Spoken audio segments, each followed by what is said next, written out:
শিখলাম এই কথা কম। প্রশ্ন হলো এই টেন্স যেটুকু শিখলাম এইটুকু দিয়েই আমার যে টেন্স সব কিছু জানতে হবে কথা নেই। 3-4টে টেন্স জানলেই সেখান থেকে স্মার্টলি লেখা যায়, বোঝা গেল? কিন্তু আমরা জানার যেটুকু আছে পূর্বজ্ঞান সেই জ্ঞান থেকে তো আমরা নেবই।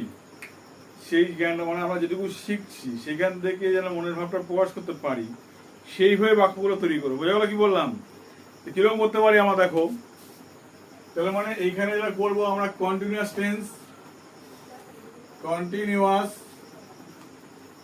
Tense,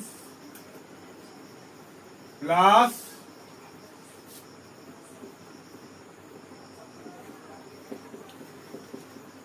infinitive. ইনফিনিটিভ কি তৈরি করা হয়?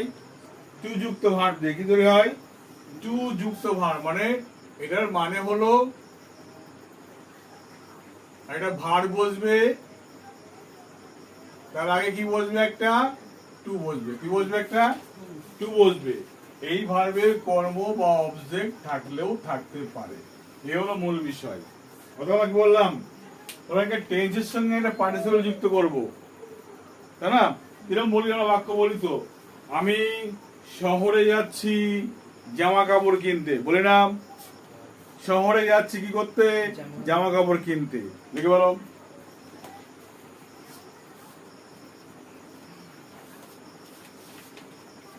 এটাকে এ নাম্বার, হ্যাঁ ধরো এটা কি, তাহলে কি দেখো আমি শহরে যাচ্ছি জামা কাপড় কিনতে, আমি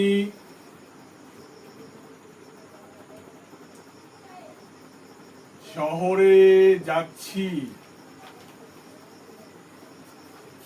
জামা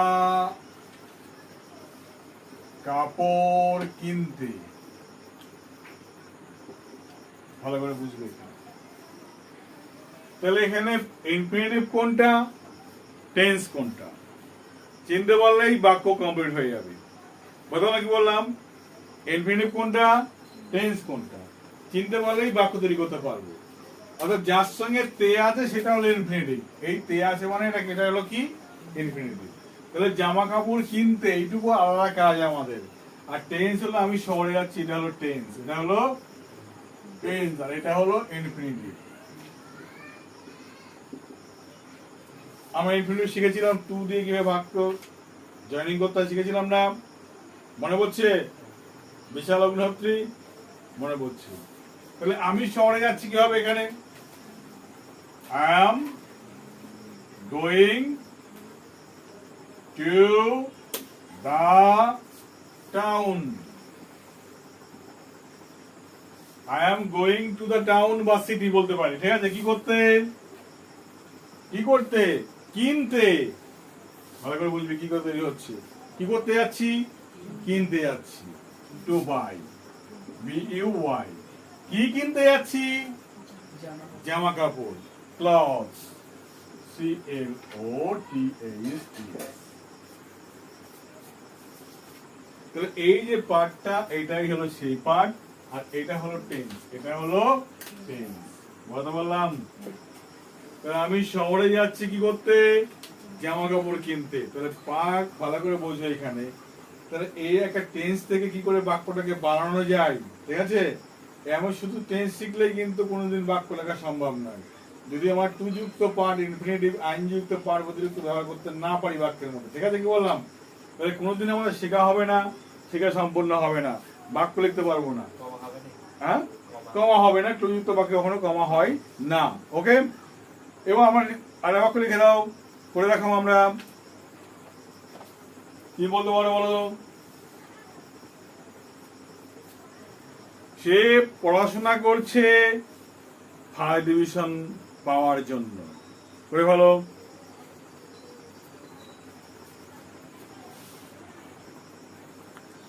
তাহলে আমরা আগে ভিডিও করেছিলাম কি কখন কিভাবে ইনফিনিটিভ করতে হয়, তে থাকলে উদ্দেশ্য কি থাকলে কি করতে হয় করেছিলাম আমরা শিখেছিলাম।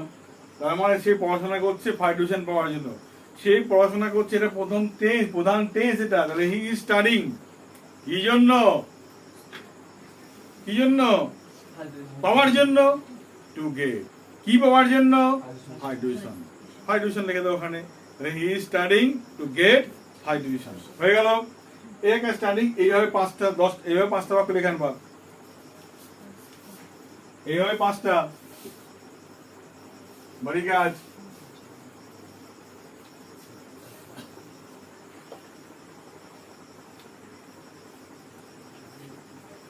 আর কি শিখবো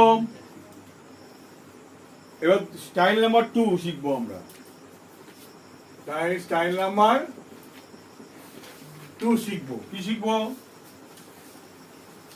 দেখো, বলছে এখানে প্রেজেন্ট কন্টিনিউয়াস টেন্স হলো plus participle. Present continuous tense plus কি হবে? পার্টিসিপল। অথবা কি হতে পারে? পার্টিসিপল প্লাস কমা plus present continuous tense, continuous tense হলো। তার মানে এটা কি শিখেছিলাম? এটা টেন্সের কাজ করব, এটা টেন্সের কাজ করব, তাই তো? কি শিখেছিলাম? এর কাজ পরে, এর কাজ আগে, তাই শিখেছিলাম না? এর কাজ কি হবে? আগে, এর কাজ পরে, এরকম। তার মানে পার্টিসিপল মানে হলো, আমার ভালো করে পার্টিসিপল বড় একটা ভিডিও বানানো হচ্ছে, 40 মিনিট করা আছে, দেখে নেবে। প্রশ্ন হলো পার্টিসিপলটা কি? একটা বাক্যে কর্তা ক্রিয়া কর্ম ছাড়া আরো কিছু ভার্ব বসতে পারে, সেই ভার্বের সাথে হয় আইএনজি লাগাবো, না হলে টু লাগাবো। বুঝতে পারলাম কি বললাম? কিভাবে লিখবো?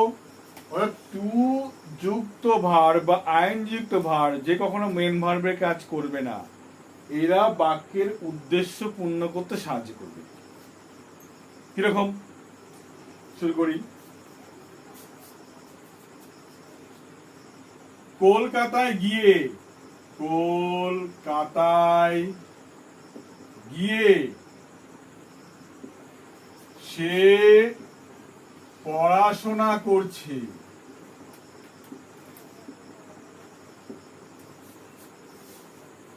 বললাম এর মধ্যে তার মুখ্য কাজ কোনটা? যে কাজটা তাকে করতেই হচ্ছে, পড়াশোনা কাজ।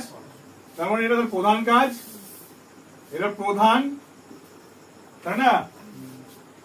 পড়াশোনার কাজটা করা প্রধান কাজ, কিন্তু কাজটা পরে হচ্ছে। দেখ, কলকাতা না গেলে পড়াশোনা করতে পারতো, তাই না? প্রধান কাজ হওয়া সত্ত্বেও কাজটা করছে কখন? পরে ঘটছে। আগে ঘটে যাচ্ছে কোনটা? কলকাতা যাওয়াটা হয়ে যাচ্ছে তার আগে, এটা হয়ে যাচ্ছে আগে। আর আগে মানে কি বলেছি? পার্টিসিপল। পার্টিসিপল মানে হলো কি? আইনযুক্ত ভার্ব। তাহলে কলকাতায় গিয়ে কি হবে? Going to Kolkata, comma going to Kolkata, কলকাতায় গিয়ে হি ইজ স্টাডিং। হয়ে গেল। তাহলে কলকাতায় গিয়ে সে পড়াশোনা করছে, বলো। এখানে কমা যদি আমরা আগে ব্যবহার করি তাহলে এইভাবে, এটাকে এইভাবে লিখতে পারি, বা তোমার মনে হলো বাক্যটাকে অন্যভাবে লিখবে, করতেই পারো। কি করতে পারো? He is studying going to Kolkata. ঠিক আছে? He is studying going to Kolkata. যেখানে আইনযুক্ত ভার্ব বসে, তার তোর কি আমার কি? কিছু না, এর নিয়মে হচ্ছে, হয়ে যাচ্ছে। বুঝাতে কি বললাম? এটা কি শিখলাম? পরে আইনযুক্ত ভার্ব ব্যবহার করলে কমা হবে না। পরে আইনযুক্ত ভার্ব ব্যবহার করেছি, কমা এখানে নেই। আগে আইনযুক্ত ভার্ব ব্যবহার করলে কমা হবে। এটা শিখেছিলাম আমরা। ঠিক আছে? তাহলে আমরা কি শিখছি? প্রেজেন্ট কন্টিনিউয়াস টেন্স থেকে বাক্যটাকে আমরা পার্টিসিপল আর ইনফিনিটিভ যুক্ত করে কিভাবে বড় করব আমরা, এই আমরা শিখছি। স্টাইল নাম্বার এটা 2 গেল, স্টাইল নাম্বার 3 শিখে গেলে ছুটি দেবো আমি। ঠিক আছে কি বললাম? এটা হয়ে গেছে। আর বাক্য দিচ্ছি এখন, হ্যাঁ 5টা বাড়ির কাজ তো অবশ্যই করবে, 5টা বাড়ির হোমওয়ার্ক থাকবেই। তুমি লেখো